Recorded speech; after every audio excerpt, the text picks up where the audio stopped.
Power supply को motherboard के साथ कैसे कनेक्ट करते हैं इस वीडियो में देखते हैं। बहुत लोग जो फर्स्ट टाइम पीसी बिल्ड कर रहे होते हैं तो उनको आइडिया नहीं लग पाता कि पावर सप्लाई को मदरबोर्ड के साथ कैसे कनेक्ट कर सकते हैं। यह दिक्कत खासकर गेमिंग पीसी के साथ ज्यादा आती है, क्योंकि जो गेमिंग पीसीज होते हैं उसमें जो पावर सप्लाई होती है काफी ज्यादा, उसमें वायर्स बहुत सारे होते हैं और पता नहीं लग पाता कि कौन सा वायर कहाँ पे लगना है। शुरू करते वीडियो के साथ, और पहली बताता हूँ वीडियो स्किप करके मत देखना, क्योंकि यार अगर आपने वीडियो स्किप करा और कुछ ऐसा पार्ट रह गया जो कि नहीं होना चाहिए था तो फिर आप आके कमेंट में गाली मत लिखना कि यार बताया नहीं और मेरा कंप्यूटर में कुछ ग्लिच आ गया फिर चल नहीं रहा। कनेक्ट करने से पहले मैं आपको ये बताता हूँ कि कौन से प्रोडक्ट्स मैंने इसमें यूज करे हैं, क्योंकि हर एक के पास एक जैसे प्रोडक्ट्स नहीं होंगे, कहीं ना कहीं डिफरेंस आएगा।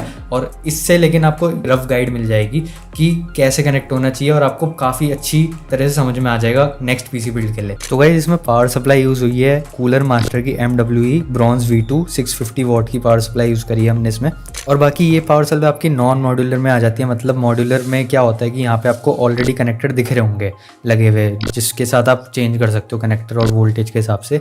लेकिन ये नॉन मॉड्यूलर है, यानी कि इसमें तार आपको पहले से ही सेट होते हुए मिल जाते हैं। इसमें आप कुछ तार चेंज नहीं कर सकते, किसी भी तार की आप फंक्शनैलिटी चेंज नहीं कर सकते हो। मदरबोर्ड हमने यूज करा है गीगाबाइट का B550M DS3H AC, और ये आपका Gen 4 के सपोर्ट के साथ आ जाता है। AMD का चिपसेट यहाँ पे इसका मदरबोर्ड का लगा हुआ, और ये AMD का प्रोसेसर इसमें यूज करा है जो कि है AMD का Ryzen 5 5600G। और यहाँ पे हमने SSD लगा रखी है 512 GB की, और ये आपका 16 GB का एक सिंगल रैम का कार्ड लगा रखा है। तो गाइस ये वाला वायर तो सभी को पता होगा, ये मेन वायर होता है पूरे मदरबोर्ड का, और इसमें काफ़ी सारे वायर्स एक साथ जुड़े हुए होते हैं। इस वाले वायर की हमेशा से जो प्लेसमेंट है वो एक ही जगह पे रही है, जो कि है मदरबोर्ड के इस साइड पे।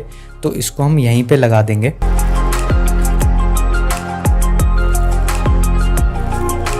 सेकंड इस तरह का वायर एक आपका होगा जिसमें आपका लिखा होगा यहाँ पे CPU। ये इतने सारे कनेक्टर एक ही चीज़ के लिए इसलिए दिए जाते हैं कि जिससे कि आप अगर आपको बाद में कुछ एक्सटेंड वगैरह करना हो, तो जैसे मल्टीपल CPUs, मल्टीपल GPUs या फिर मल्टीपल PCI स्लॉट आपको एक्सटेंड करने हो, या फिर माइनिंग के टाइम पे इस तरह के मल्टीपल जो तार हैं काम आते हैं। पर इस केस में हमारे पास एक ही CPU, क्योंकि मैं गरीब हूँ। इस मदरबोर्ड में इसी तरफ लगेगा, काफ़ी सारे मदरबोर्ड में इस तरफ भी हो सकता है या फिर इसके इस तरफ भी हो सकता है, पर इसमें जैसे यहाँ पे तो मैं यहाँ पे लगा दूंगा।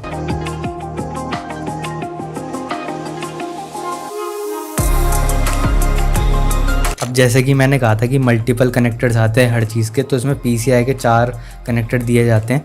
और जैसे इसमें 2 PCI स्लॉट हैं तो दोनों के अलग अलग हैं। ये हमारे को सिर्फ एक का काम है, और एक हमारी ऐसी डंप में चले जाएगी, मतलब यूजलेस में चले जाएगी, और इसको हम ऐसे ही छोड़ देंगे। तो ये हमारी ग्राफिक कार्ड में लगती है, और इसलिए मैंने ग्राफिक कार्ड निकाला है। तो पहले तो अपने को ग्राफिक कार्ड लगाना होगा यहाँ पे। ये वाली जो क्लिप है ये इसकी ऊपर की तरफ रहनी चाहिए, और ये अलग आएंगे। तो आपको ये इसके जो यहाँ पे साइड में एक कनेक्टर टाइप का मिल रहा होगा, तो आपको पता चल जाएगा कि ये कैसे कनेक्ट होना है। ये एक तरह से ऐसे स्लॉट में जाता है। ये जैसे ही आप करोगे तो एक तरह से आपको लगेगा कि हाँ ये इसी तरह से लगना चाहिए।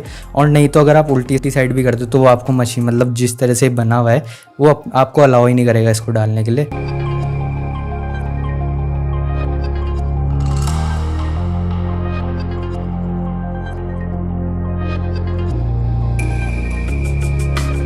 अब आपके ये वाले जो वायर होते हैं, ये वायर आपके हार्ड डिस्क में काम आते हैं। जैसे हार्ड डिस्क में 2 तरह के वायर होते हैं, एक तो इस तरह का होता है और एक इस तरह के होते हैं। ये तो आपके SATA कनेक्टर्स होते हैं, और ये आपके होते हैं पावर सप्लाई कनेक्टर्स। अब जो ये वाला वायर है ये आपका कैबिनेट से भी कनेक्ट होता है। जो कैबिनेट की लाइटिंग है वगैरह वगैरह, जो भी लाइटिंग है उसकी जो पावर है वो इसी SATA से जाती है। अभी कैबिनेट भी मैं आपको लगा के दिखाऊंगा, तो वीडियो को अंत तक देखना। और बाकी इसमें जैसे कि हमारे पास कुछ भी हार्ड डिस्क नहीं है, तो इसमें हमें कुछ भी ऐसी ज़रूरत नहीं है कि हमें ये वाली लगाने होंगे। तो ये तो हमारे बेसिक वायर्स कनेक्ट कर दिए हमने मदरबोर्ड से। अब मैं आपको बताता हूँ कि कैबिनेट के वायर कितने होंगे और उनको कैसे कनेक्ट करना है, क्योंकि काफ़ी ज़्यादा कॉम्प्लिकेटेड होता है कैबिनेट के वायर, क्योंकि इस तरफ लगते हैं। तो गाइस काफ़ी सारे कैबिनेट्स में जो एंटी स्पोर्ट्स के कैबिनेट होते हैं उसमें ये वाला अगर वायर होगा तो इसको कैसे लगाते हैं वो मैं बता देता हूँ। और काफ़ी सारे में ये वाला वायर होगा भी नहीं, USB का नॉर्मल वायर होगा। वैसे मैं बता देता हूँ, ये वाला जो वायर है ये USB 3.0 जनरेशन के लिए वायर बनाया गया है, और इसको हम लगाते हैं इस वाले कनेक्टर में। जो इस तरफ एक कनेक्टर है इस पे लगाते हैं। अब जो मैं आपको आगे के जो फ्रंट फेसिंग फैंस होते हैं उनके साथ ये केबल आपको कनेक्टेड मिलेगी। इसको आप अपने किसी भी, जैसे इसमें 3-4 SATA पोर्ट्स हैं, तो आप इस वाले वायर को किसी में भी कनेक्ट कर सकते हैं। तो ये लगा दिया। ऊपर के कनेक्टर्स हैं उन्हीं के वायर रहते हैं, और भी ज़्यादा जो लाइट वगैरह के होते हैं, पावर के होते हैं, जो कंट्रोल होती हैं वो इन्हीं वायर से होती हैं।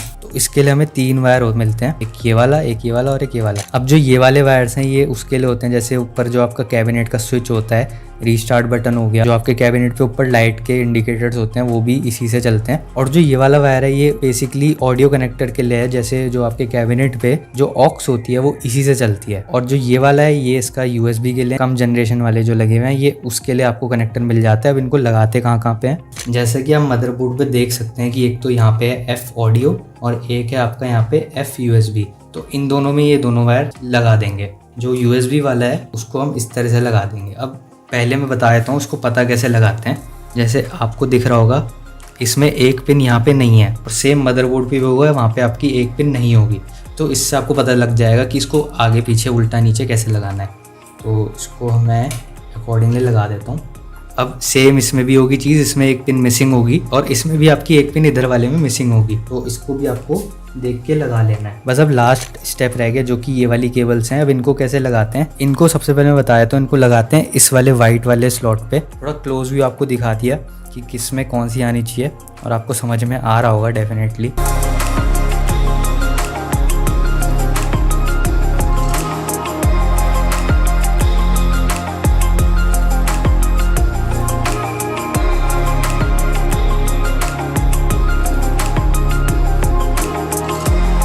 तो बस इतना करते ही आपका ये पूरा पीसी इस तरह से असेंबल हो जाता है कैबिनेट के अंदर। हमने बाहर इसलिए दिखाया जिससे कि आपको ढंग से समझ में आ जाए कि कैसे कौन सा पार्ट कनेक्ट होता है, और हमने सारा आपको बना के दिखा दिया कि कैसे ये ओवरऑल कनेक्ट करते हैं तीनों चारों आपस में सारी चीज़ों को कैसे कनेक्ट करा जाता है।